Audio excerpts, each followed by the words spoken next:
Hello and welcome to Church at Home with Rachel. I'm glad to see you. I was back yesterday and didn't talk about my holidays much, but I will probably talk quite a bit about my holidays as time goes on. I'm still processing. We had 3 weeks, 3.5 weeks well, 3 weeks on the road, and my husband and I didn't kill each other. We are actually at the point where we've decided that we want to save up and buy an RV, a motorhome, because we enjoyed our time so much and didn't enjoy having to meet deadlines of being in hotels for the evening. So a lot of changes happening, a lot of interior stuff, which is really good. But it's really good to be back at home. For those of you who are paying close attention to detail, you'll notice that I'm in a different room. Um, I am now in what was known as Dude's room, or the pantry that was where his cage was, which was the bigger of the two bedrooms that wasn't the master bedroom in our house upstairs. And I took the smaller room for my office so that he'd have enough space and we'd have room for our freezer and all that stuff. But since Dude is no longer with us and we don't need room for his big cage, and my office was really tiny. This past weekend, I set about to switch offices, and I hurt Rob's shoulder in the meantime because he had to move the freezer and had to get a friend to help him. And I have like cut my arm up like no end. Both arms are in pretty bad shape. Not sure what I did. Almost broke my fingers, but I didn't. Thanks be to God for that. But got the room switched, and this is much bigger space, a lot more breathing room, and I sort of feel like Dude's with me all the time, which is cool. But part of this whole, coming back from holidays, fresh start, new office, is about helping myself and my work and my habits of work in creating a new thing. And so church at home hopefully will become a new thing with me, and I'm not sure what that will be. But we will discover that together for those of you who wish to go on this journey with me. But one of the things about starting a journey is recognizing where you are.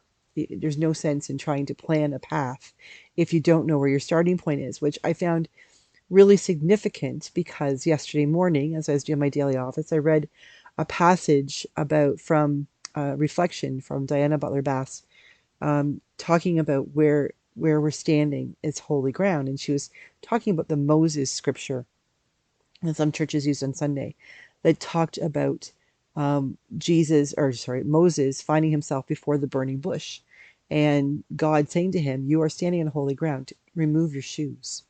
Where you are standing is holy ground." And that really got me thinking because Barbara asked the question, where did Moses find God? He didn't find God way up in the sky. He didn't find God in a book. He didn't find God in an idol or an icon. He found God before him, in this case, in the burning bush. Like Elijah being tucked into the cleft of a hill of the mountain and finding God not in the roar of the wind, but in the gentleness and the vision of God's back passing him by. God's presence in our lives, as much as we're sort of taught, I think, maybe not even consciously, but we sort of grow up with this idea that God's presence has to be some big, wild manifestation, that something often we seem to be taught, or again, sort of subconsciously we pick up that God must be some awful thing, entity that we must fear. Now, there is a phrase, God fearing, and thank you to Sephiroth. She, I got to meet her too when I was in North Dakota, so it was really good to see her. But she posted something in a Facebook page she hosts, which is um, a video of God speaking to an atheist, an Islam, a Muslim, and a Christian. And it got me thinking about how do we see God and the idea of God fearing. But God fearing, like the awe of God, is not, I don't believe, meant to be like fear of brimstone and fire, or, the God who rules with a heavy fist. To fear, in my mind, is to have awe of something, to be aware that something is bigger than we are, that something that we cannot understand is before us, and that allows us to walk into a position of entering with humility and recognizing that, like Moses, we're called to take off our shoes and to be present and simply be in this moment. So it got me thinking yesterday about where did Moses find God? Where do I find God? I find God in some of the big stuff, in thunderstorms. I love thunderstorms. I know I'm a little bit weird. Um, in the big winds. In Alberta, we have really big winds. But God is also found in the chirp of that very first robin and in that first dandelion that dares to push its head above ground and shine like the sun. God can be found in the gentleness of a lover's caress. God can be found in the giggle of a small child looking at a caterpillar. God can be found wherever we are willing to open our eyes and listen and look and see something that is bigger than we are. And I think that there's something to be said for what God said to Moses, take off your shoes. And Barbara Butler Bass also says that moment when, that you are standing on holy ground, take off your shoes. Taking off our shoes is a sign of respect. In my house, when I was growing up, we always took off our shoes. And I know that seems to be a Canadian thing, but I never go into a person's house without at least attempting to take off my shoes. I even go out for visits thinking, what's on my feet? And how do I wear something that's easily taken off of, especially in the winter when I'm going to people's homes? Do I have a pair of boots that are easy to take off? Because I wouldn't dare walk into someone else's home without taking my shoes off. It's an honor of it's a symbol of respect. I'm honoring their home and their hospitality for welcoming me in.